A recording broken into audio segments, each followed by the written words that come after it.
Dando continuidade aos nossos estudos sobre limites de funções, agora a gente vai considerar o caso de limites de funções quando a variável independente cresce ou diminui indefinidamente. Então a gente está aqui partindo, a gente saiu dos limites infinitos e vai agora para os limites no infinito.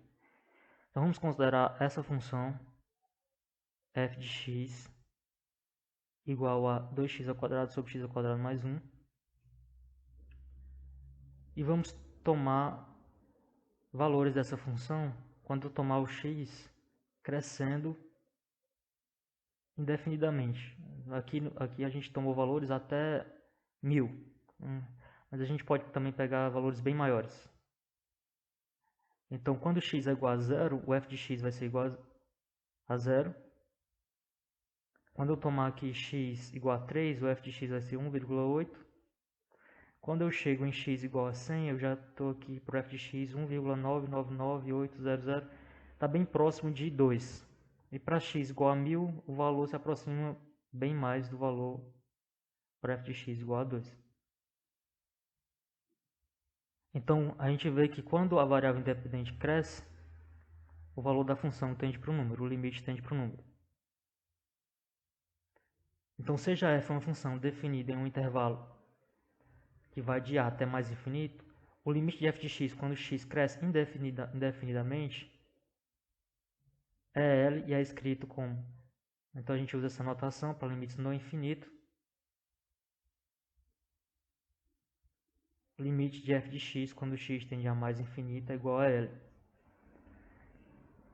Esse limite vai existir se para todo epsilon maior que zero, não importa quão pequeno, existir um número n maior que zero, tal que, se x é maior do que n, então o módulo de f de x menos L é menor do que epsilon.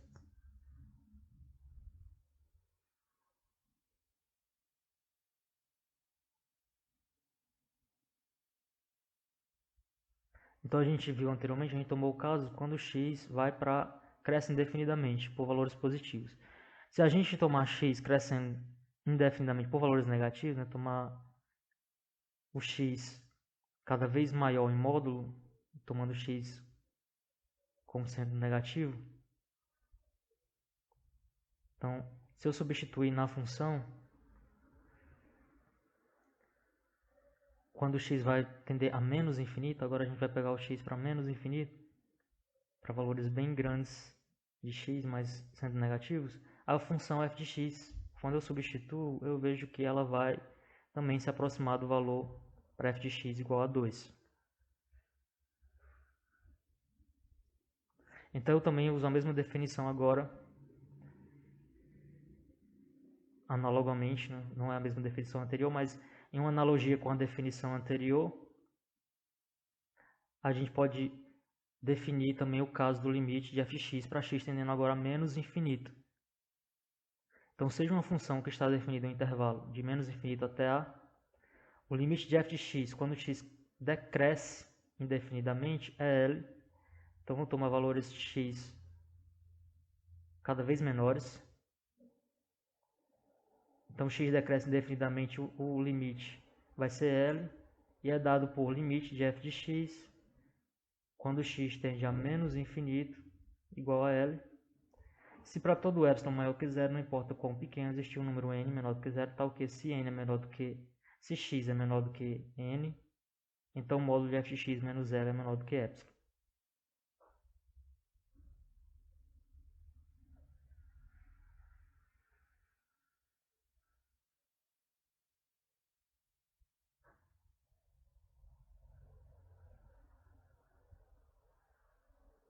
Então, que se R for um número inteiro positivo qualquer, então esse limite de 1 sobre x elevado a R, quando x tende a mais infinito,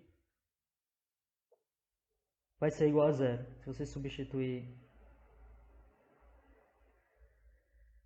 o x no denominador por valores muito grandes, essa expressão aqui ela vai se anular. Não importa aqui se o x vai para mais ou se o x vai para menos infinito, o valor desse limite vai sempre ser zero.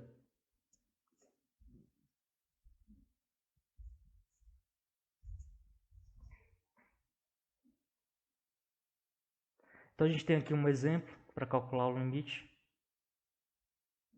dessa função, calcular os limites no infinito. Então aqui a gente pega o limite dessa função para x tendendo a menos infinito.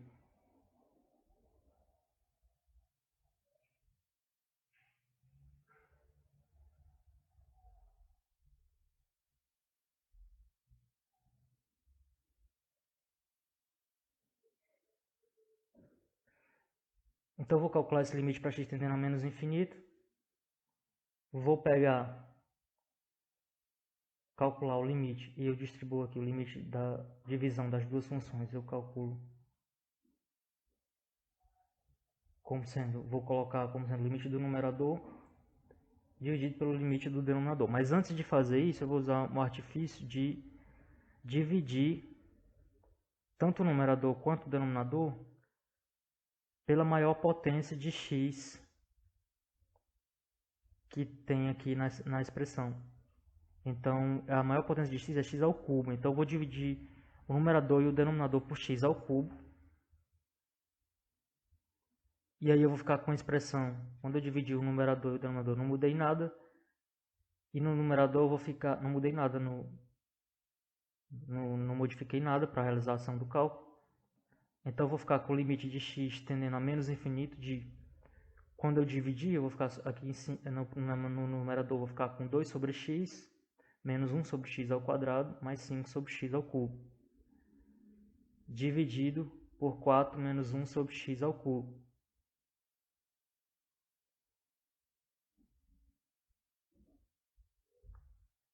Que é a expressão que está no denominador. E aí eu calculo o limite do numerador e do denominador quando x tende a menos infinito.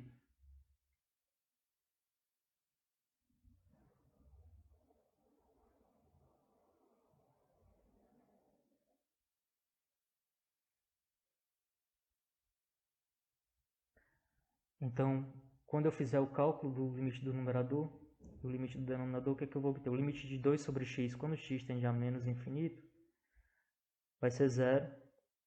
O limite de x, de 1 sobre x ao quadrado, é o outro termo, quando x tende a menos infinito, também vai ser 0. E o limite de 5 sobre x ao cubo, quando x tende a menos infinito, também vai ser 0.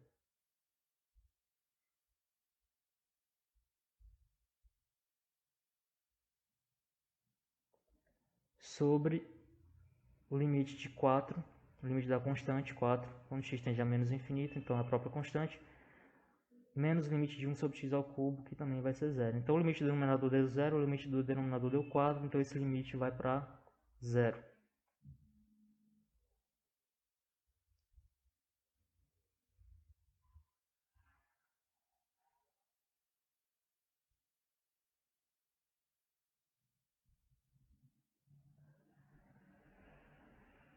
A gente viu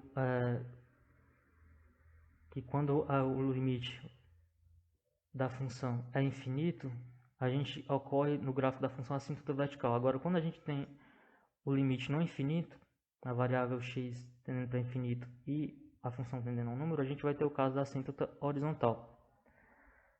E essa assíntota horizontal é a reta y igual a b, e ela é denominada uma assíntota horizontal do gráfico da função f se pelo menos uma das seguintes afirmações for válida. Então a primeira afirmação é limite de f de x quando x tende a mais infinito é igual a b. E para um número n, se x é maior do que n, então f de x é diferente de b. Então a gente tem esse primeiro caso quando o x tende a mais infinito, o limite de f de x quando x tende a mais infinito é igual a b. Ou o segundo caso quando o limite de f de x quando x tende a menos infinito também vai ser igual a b. É o caso do limite tendendo a mais infinito para o x e o x tendendo a menos infinito. Quando eu vou ter esse limite como sendo um número, então esse número vai corresponder ao número que vai estar associado com a reta y igual a b, que é a assíntota horizontal. Então a gente tem aqui 4 figuras que simbolizam os casos que eu posso ter. Então eu posso ter limite de f de x quando x tende a mais infinito igual a b. Então vejam aqui, quando eu pego x indo para mais infinito, a função está tendendo, o f de x tende a y igual a b. Nesse segundo caso, quando o limite de f de x, quando x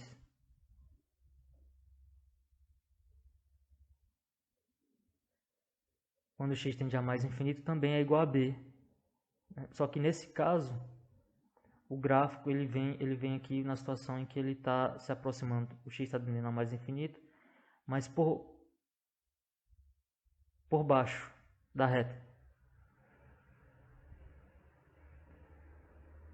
E aqui a gente também os outros dois casos para x tendendo a menos infinito. Quando o limite de x quando x tende a menos infinito vai ser igual a b. Aqui eu estou tomando valores, né, que correspondem a função, valores da função acima do f de x igual a b. E aqui para valores que estão abaixo da reta y igual a b.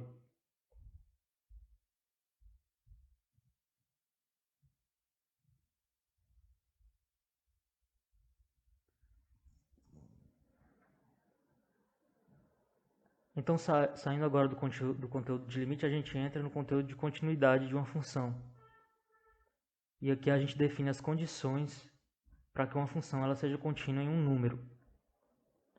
Então, a gente diz que a função f é contínua no número a se e somente se as seguintes condições forem satisfeitas. Então, para verificar se a função é contínua em um determinado número, eu tenho que verificar essas três condições que estão mostradas aqui no quadro. Eu tenho que verificar, primeiro, o valor da função no número, o f de a existe.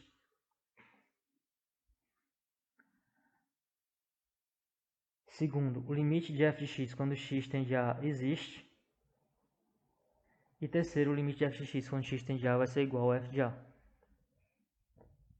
Então, se uma ou mais de uma dessas condições não forem verificadas para o ponto A, então a função não é contínua nesse ponto.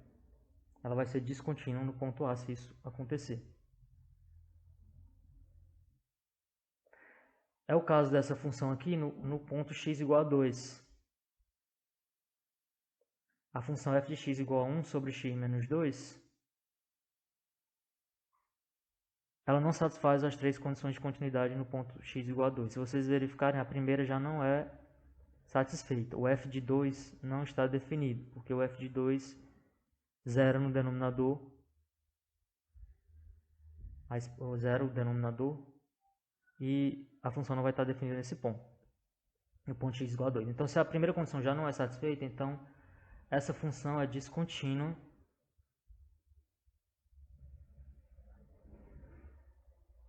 em x igual a 2.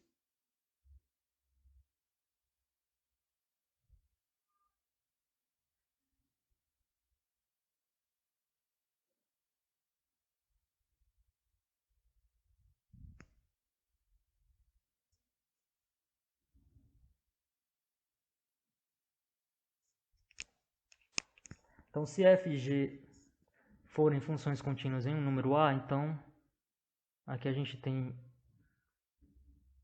alguns outros teoremas que a gente pode utilizar sobre continuidade. Se f e g forem contínuos em um número a, então a função f mais g também vai ser contínua em a. F menos g também será contínua em a. F vezes g será contínua também. E f dividido por g vai ser contínua em a também, desde que o g de a seja diferente de zero. Uma função polinomial é contínua em qualquer número e a função racional é contínua em todos os números do seu domínio. Se n for um número inteiro positivo e f de x é igual a n raiz de x, então, se n for ímpar, f será contínuo em qualquer número, e se n for par, f será contínuo em todo número positivo.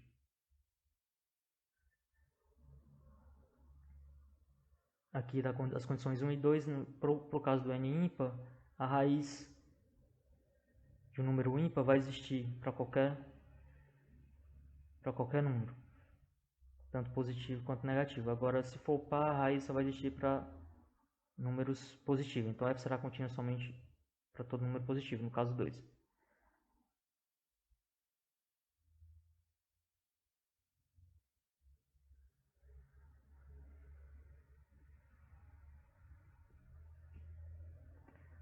E para uma função composta, se eu tiver o limite de g de x quando x tende a igual a b, e se a função f for contínua em b, a função composta f bola g de x, o limite dessa função quando x tende a vai ser igual a f de b. Ou, equivalentemente, a gente tem aqui a expressão que é o limite de f de g de x quando x tende a A, vai ser igual ao f do limite de g de x quando x tende a A. Então, o limite da função composta f bola g de x quando x tende a A vai ser igual a o f do limite de g de x quando x tende a A. Se a função g for contínua em A e a função f for contínua em g de A, então a função composta f bola g será contínua em A. A gente diz que uma função é contínua no intervalo aberto se somente se ela for contínua em todos os números do intervalo aberto. E para ela ser contínua no intervalo fechado, ela vai ter que ser contínua à direita, no extremo à direita, e vai ter que ser contínua no extremo à esquerda.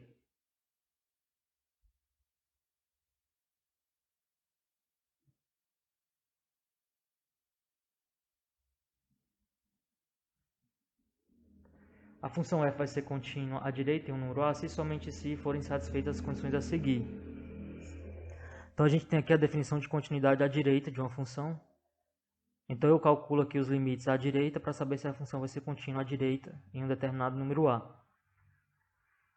Então, a primeira condição, o f de A tem que existir. A segunda, o limite de f de x quando x tende a A pela direita também existe. E o limite de f de x quando x tende a A pela direita vai ser igual ao f de A.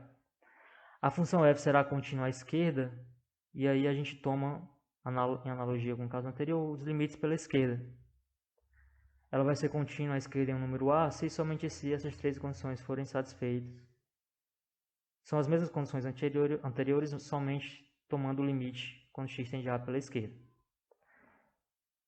E uma função cujo domínio inclui um intervalo fechado AB será contínua em AB se somente se ela for contínua no intervalo aberto e contínua à direita em A e contínua à esquerda em B. Não foi o que eu falei anteriormente. Para ela ser contínua no intervalo fechado, ela vai ter que ser contínua no intervalo aberto, todos os números, e vai ser contínua à direita em A e contínua à esquerda em B.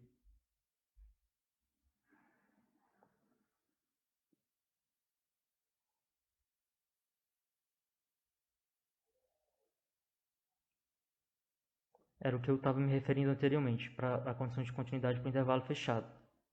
Certo? Quando eu falei continuidade nos extremos, eu estava me referindo a ela é contínua à direita em A e vai ser contínua à esquerda em B.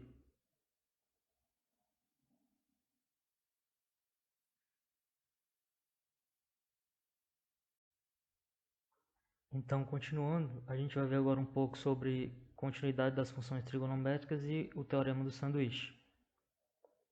Esse teorema do sanduíche, ou teorema do confronto, ele diz o seguinte: suponha que as funções f, g e h estejam definidas em algum intervalo aberto I, contendo A, exceto possivelmente no próprio A, e que f de x é menor ou igual a g de x, que é menor ou igual a h de x, para todo x em I, tal que x é diferente de A. E suponha também que limite de f de x quando x tende a A e limite de h de x quando x tende a A, ambos existem e têm o mesmo valor L. Então, se essas condições acontecerem, o limite de g de x quando x tende a A vai existir e é igual a L também. Em alguns casos, você pode aplicar esse teorema quando você estiver trabalhando aqui, analisando, comparando três funções, e se essas condições existirem, você pode encontrar esse limite da função g de x, quando x tende a A, encontrando o limite dessas outras duas funções, sabendo qual é o limite dessas outras duas funções, do f e do h. No livro texto tem alguns exercícios envolvendo esse teorema, e vocês podem explorar esses problemas e ver como é que esse teorema do sanduíche pode ser aplicado.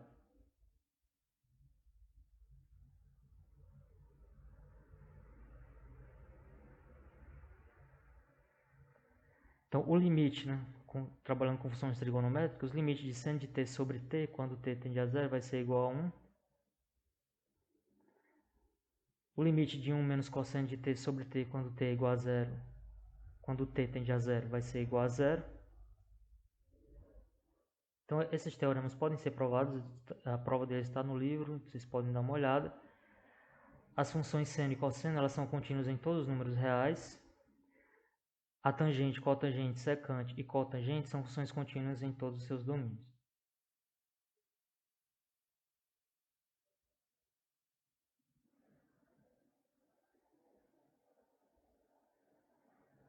Partindo agora aqui para um exemplo, um exercício, a gente vai encontrar aqui o limite de 2 tangente ao quadrado de x sobre x ao quadrado quando x tende a zero. Então, achar esse limite se ele existir.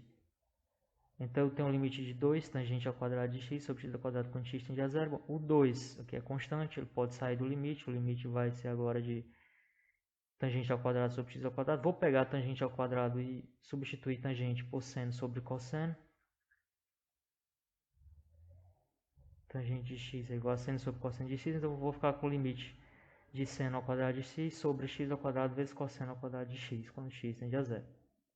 Vou quebrar aqui essa expressão, que eu tenho seno ao quadrado de x, vou colocá-la como sendo seno de x sobre x, e a outra expressão igual a 1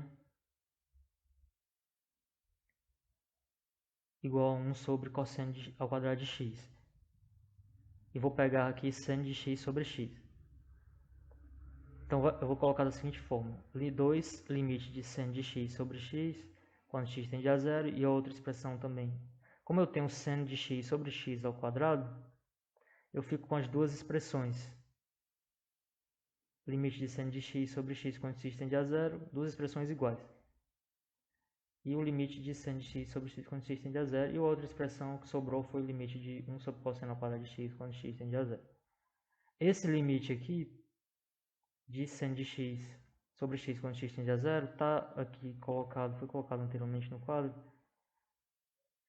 é o limite dele vale 1, né? Que é o limite de, aqui que foi colocado com a variável t. Seno de t sobre t quando t tende a zero vale 1. Então eu troco esse limite por 1,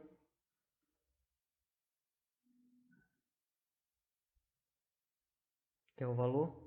Então eu vou ficar com 2 vezes 1, aqui vale 1, esse vale 1.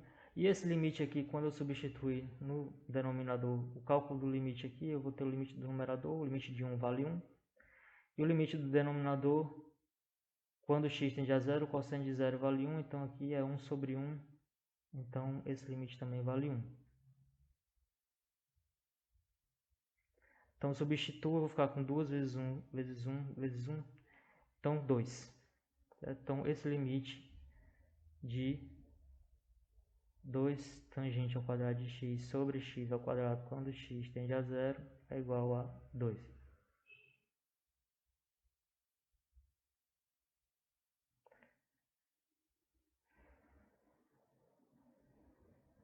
Aqui a gente tem outro problema também para usar aquelas expressões para o limite. Limite de seno de x sobre x quando x tende a zero igual a 1. A gente vai usar ela de novo aqui para calcular esse limite de seno de 3x sobre seno de 5x quando x tende a zero. Então, para calcular esse limite, eu vou pegar aqui no numerador e o denominador.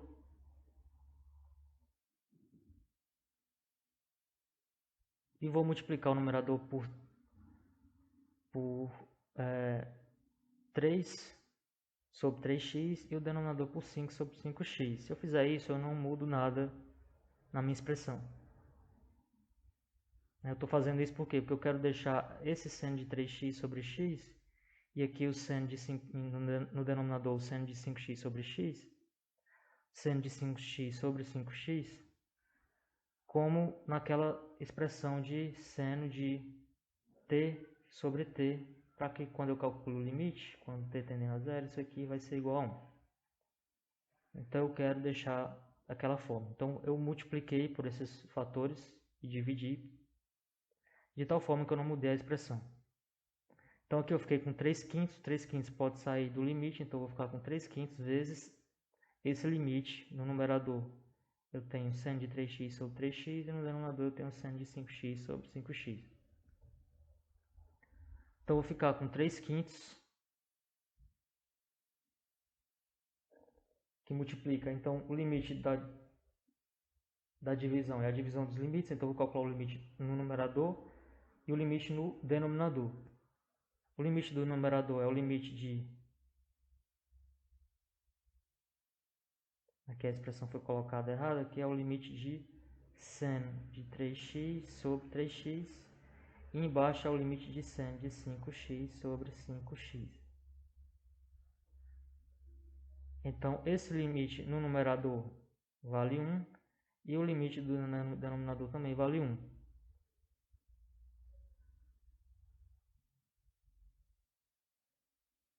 Então, eu vou ficar com 3 quintos, 1 sobre 1, então o resultado do limite é 3 quintos.